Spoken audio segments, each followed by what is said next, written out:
우리는 계속해서 아침마다 산상수훈의 말씀을 통해 은혜를 나누고 있습니다. 산상수훈에서 말씀하시는 예수님의 가르침을 한 단어로 설명하면 하나님 나라로 정의할 수 있습니다. 하나님 나라는 어떤 자들이 소유할 수 있는 것인가?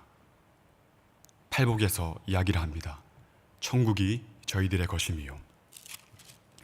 심령이 가난한 자, 애통한 자, 온유한 자, 의에 줄이고 목마른 자, 긍휼히 여기는 자, 마음이 청결한 자, 화평케 하는 자, 의를 위해 박해를 받는 자, 이런 자들에게 천국이 너희들의 것이다. 너희가 천국을 소유할 수 있다라고 말씀하고 있습니다. 또 이어서 하나님 나라를 소유한 자들은 어떠한 정체성을 가지고 있는 자들인가? 어제 본문이었던 5장 13절부터 17절, 16절에서 이렇게 이야기를 하고 있습니다. 너희는 세상의 소금이라, 그리고 세상의 빛이라.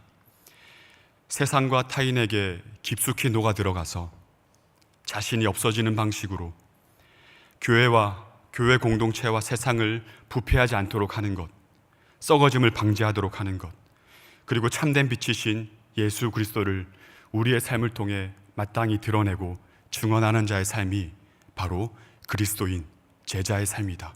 천국을 소유한, 하나님 나라에 소유한 인생들의 정체성이라고 이야기를 했습니다.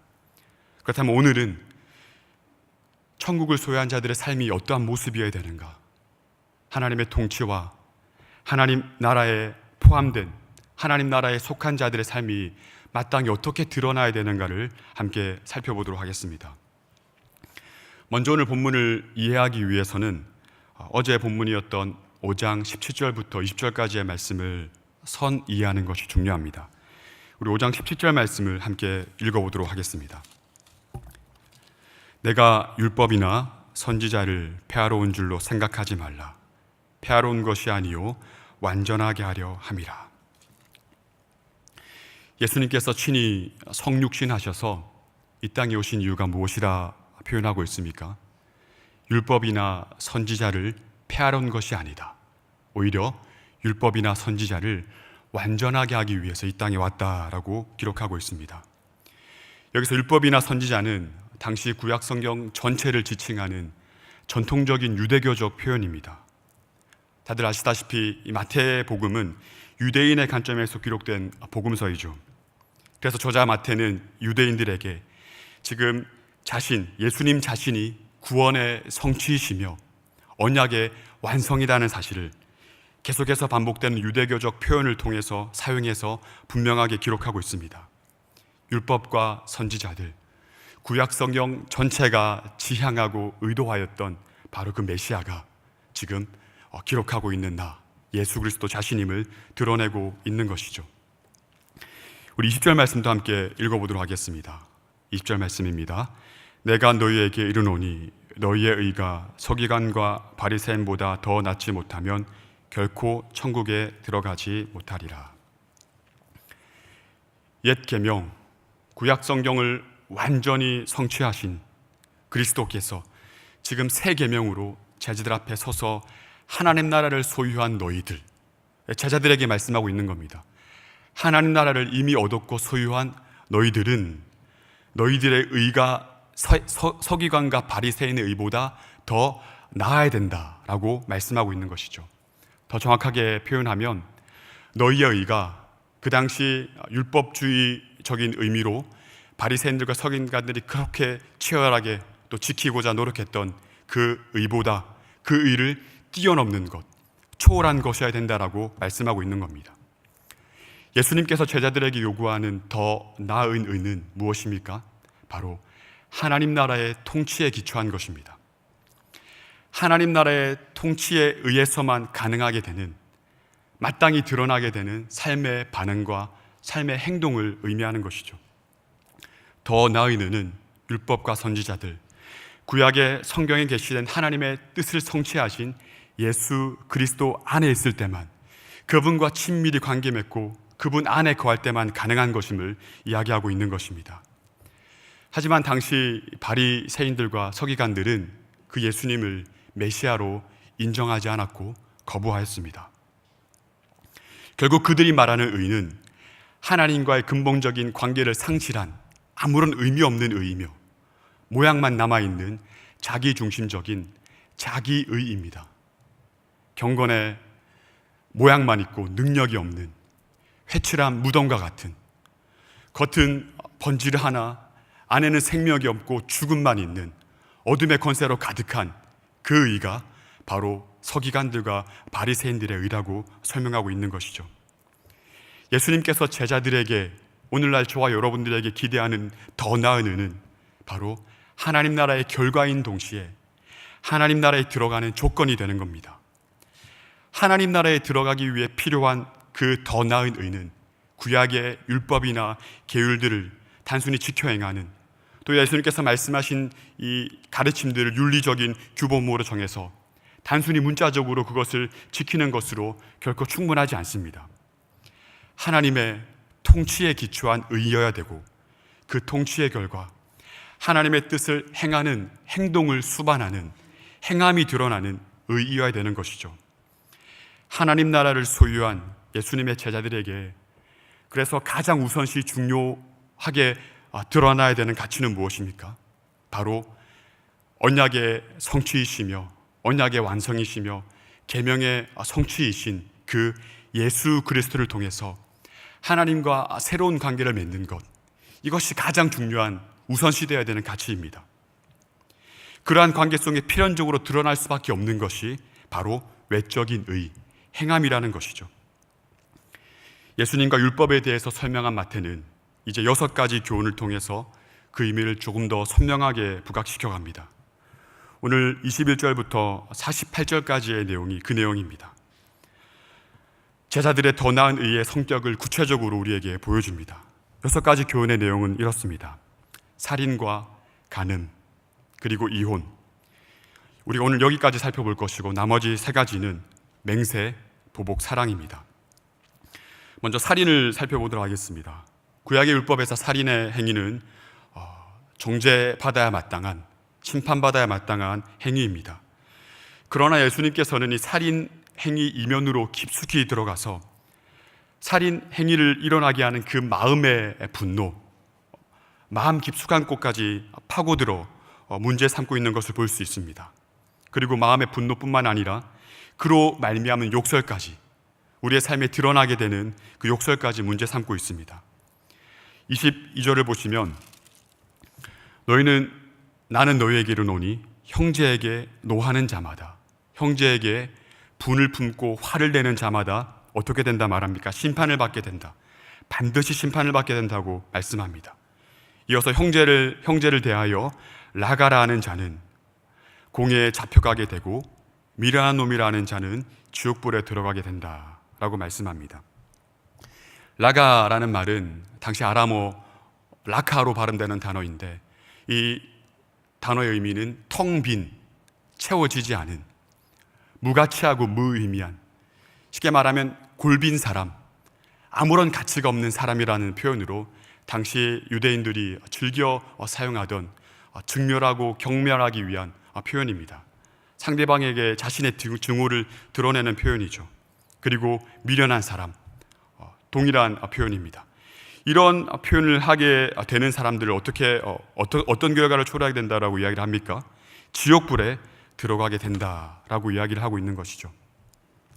형제에게 화를 내는 것과 자신의 마음의 분노를 증오심으로 드러내는 것은 어쩌면 우리 인간들과의 관계 속에 드러나지 않는 것이기 때문에 아무것도 아닌 사소한 일이라고 여길 수도 있습니다.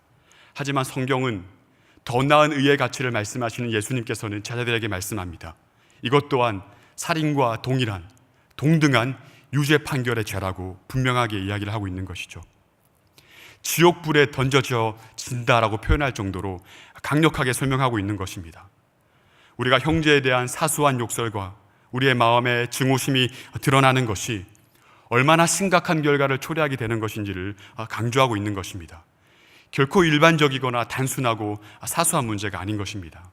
오늘날 이 분노 조절 장애라는 표현이 공견하게 이야기될 정도로 우리 가운데 얼마나 이 화에 대한, 또 분노에 대한 이 드러남이 많습니까? 아무런 이유 없이 화난다는 이유로 자기의 화를 분풀이를 하기 위해서 사람을 죽이고 아무런 관계없는 자들을 자신 중심적으로 처단하고 처벌하는 그러한 이 오늘날의 현실이 단순한 문제가 아닌 것입니다. 이러한 시대 속에 어쩌면 종교인으로 살아가는 율법주의자들은 이렇게 쉽게 빠져나갈 여지가 있습니다. 나는 살인하지 않았다. 그러니 나는 의롭다라는 식의 주장이 가능한 것이죠.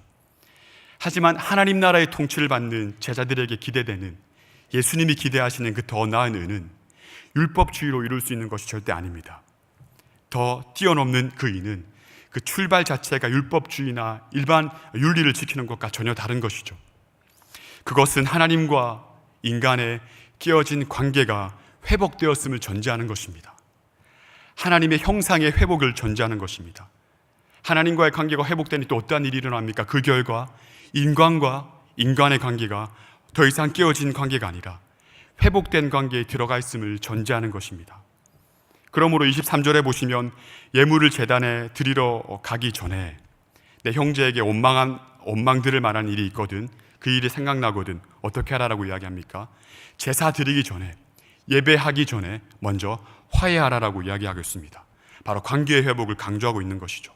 또 고발하는 자와의 화해를 요구하고 있습니다. 이 모든 것이 수직적으로 수평적으로 관계 회복을 의미하고 있는 겁니다. 바로 샬롬의 의를 이야기하고 있는 것이죠. 이처럼 더 나은 의는 하나님과의 관계가 깨어진 관계가 회복되어 하나님의 백성으로서 하나님의 통치를 누리게 된 자들, 제자들에게 그들의 내적 성품과 또 태도가 철저하게 바뀌어져서 자연스럽게 드러나게 되는 현상이 바로 의인 것입니다. 예수를 만난 자들의 인격적인 변화를 의미하는 것입니다. 그러므로 예수님께서 말씀하시는 더 나은 의는 자기의 의가 아닌 것이죠. 철저하게 하나님의 의, 하나님과의 관계로부터 회복되어진 하나님의 의인 것입니다. 또한 지극히 관계적인 것입니다. 개념적인 것이 아닙니다. 옛 개념을 뛰어넘어 하나님을 사랑하고 이웃을 사랑하는 그 본을 보이신 하나님 사랑과 이웃 사랑의 실체이신 새 계명인 예수 그리스도의 통치 안으로 들어가는 것, 또 그분과 온전한 관계를 맺는 가운데 이러한 의는 본질적인 의가 바로 예수님께서 지금 제자들에게 요구하시는 더 나은 의, 당시 기득권자들이었던, 당시 종교 기득권자들이었던, 종교인이었던 서기관과 바리새인들을 거부하고 그들보다 더 나은, 더 초월한 의를 말씀하시는 예수님의 의의 의미인 것입니다. 바로 하나님과 이웃과의 관계적인 의, 샬롬의 의인 것이죠. 간음의 내용 또한 살펴보겠습니다. 구약의 율법은 간음 또한 정죄합니다. 간음의 행위를 강력하게 정죄하죠. 그러나 예수님께서는 간음의 행위 이면에 깊숙이 들어가서 간음의 행위가 일어나게 하는 그 마음의 정욕에 초점을 맞춥니다. 마음의 정욕을 품고 다른 남자의 아내를 바라보는 것이 어떻게 보면 드러나지 않는 것이기 때문에 우리 인간들의 법정에서는 유죄 판결을 받지 않을 수도 있습니다.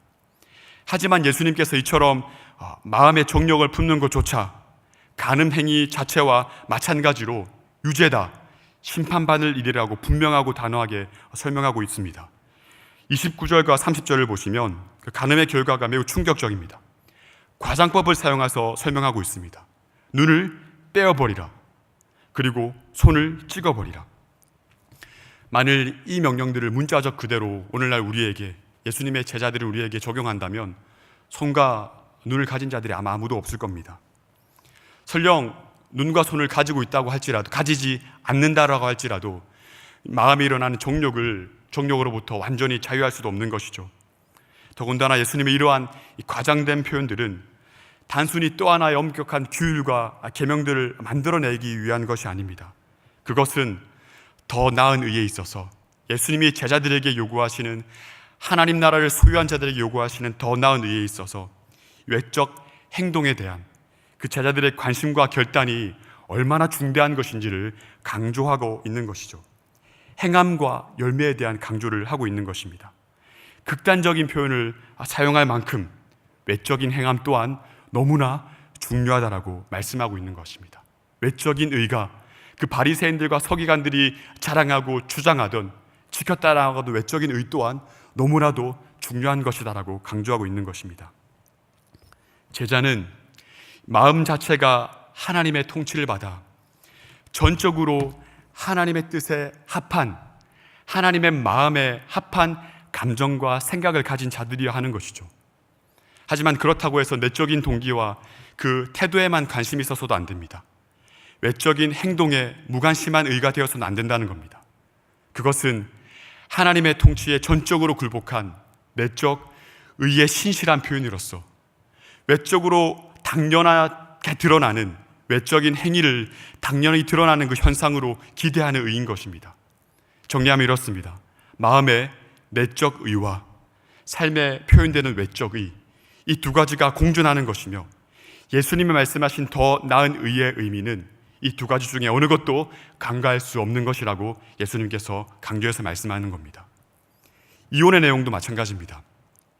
구약의 계명들은 문자적인 의미를 약화시키지 않습니다. 더 내면화시키고 더 심화시켜서 확장시킴으로 오히려 구약 옛 계명들을 초월하고 있는 것을 볼 수 있습니다. 율법의 이면에 깔려있는 하나님 나라의 원래 의도인 창세기 2장 24절의 말씀 그대로 부부의 한몸됨의 본질을 온전히 성취하도록 요구하고 있는 것이 바로 이혼의 내용입니다. 그냥 이혼을 가능한 것으로 설명하고 있지 않습니다. 더 본질적으로는 하나님의 형상, 하나님이 원래 말씀하신 그 관계, 부부간의 관계를 한 몸으로 온전히 회복할 것을 우리에게 요구하고 있는 것이죠. 말씀을 맺겠습니다. 우리가 함께 살펴본 살인과 간음, 그리고 이혼에 대한 교훈들은 제자들에게 요구되는 그 더 나은 의, 초월한 의가 단순히 율법의 행위를 확장시키고 늘려가는 것이 아니라 하나님의 통치를 받아 그 마음과 행동에 있어 하나님 아버지의 완전함을 닮아가는 것이라고 오늘 성경은 이야기하고 있습니다. 바로 예수를 직면하고 예수를 만나고 언약의 완성이시며 구약의 성취이신 그 그리스도를 인격적으로 만난 자들의 전인격적인 변화를 의미하고 있는 것입니다. 우리 마지막으로 48절 말씀을 함께 읽어보도록 하겠습니다. 함께 읽겠습니다. 그러므로 하늘에 계신 너희 아버지의 온전하심과 같이 너희도 온전하라. 아멘. 예수님께서 우리에게 요구하시는 그 온전함의 정도는 어느 정도입니까? 바리새인들과 서기관과 같이 가식적이고 외역적인 율법의 성취가 아닙니다. 새 계명의 실체이신 예수 그리스도의 통치 안에서 하나님과의 그 샬롬의 관계 안에서 마음속까지 깊이 파고드는 더 나은 의, 그것을 성취하는 것이죠. 곧 하나님의 하늘 아버지의 완전하심을 닮아가는 것, 하늘 아버지의 통치를 온전히 경험하고 그 통치를 받는 삶 자체가 바로 더 나은 의인 것입니다. 오늘도 영적으로 치열한 삶의 현장 가운데 우리가 어떠한 삶을 살아내야 될 것입니까? 예수님이 천국을 소유한 하나님 나라를 소유한 자들에게 말씀하신, 요구하신 더 나은 의의 가치가 무엇인지를 우리가 이 아침 분명히 새기고 전문을 나서기를 소원합니다. 우리의 모든 삶의 현장 가운데 결국 이 더 나은 의의 실체는 그리스도이시며 예수 그리스도를 인격적으로 만나고 그분과 관계 맺고 그분의 통치 안에 들어가 그분과 먹고 마시고 그가 내 안에, 내가 그 안에 거하는 삶의 방식이 아니고는 어떠한 종교적인 모습으로 어떠한 행위로 우리가 더 나은 의를 이룰 수 없는 것입니다. 그 의가 바로 하나님 나라의 출발이며 하나님 나라에 들어가는 조건임을 반드시 기억해야 됩니다. 오늘 설교의 제목을 이렇게 지어봤습니다. 마음까지 깊이 파고드는 더 나은 의. 우리의 중심까지, 무릇 지켜 행할 것보다 우리의 마음을 지키라, 여기서부터 생명이 난다라고 말씀하셨던 우리의 마음을 감찰하시고 우리의 중심을 보시는 그 하나님의 의에 온전히 이르기 위해서 우리의 삶의 모든 부분 철저히 하나님과 깊이 관계 맺고 그분 안에 들어가는 삶의 방식으로 하나님이 우리에게 요구하신, 제자들에게 요구하신, 종교인이 아닌 그리스도인에게 요구하신 그 하나님의 더 나은 의를 온전히 삶에 이루어드리고 그분과 더불어 하나님의 모든 것을 누리는 그러한 삶을 살아가시길 주님의 이름으로 축복합니다. 이 시간 들려주신 말씀을 붙잡고 또 개인적으로 들고 오신 하나님의 께 간절히 간구할 기도의 내용 붙잡고 또 우리 교회 선교 중에 있습니다. 또 선교의 일정과 또 우리 교회의 모든 사역과 특별히 담임 목사님과 또 귀한 강단을 위해서 또 함께 합심해서 기도하며 나아가도록 하겠습니다. 기도하겠습니다. 하나님, 은혜를 감사합니다.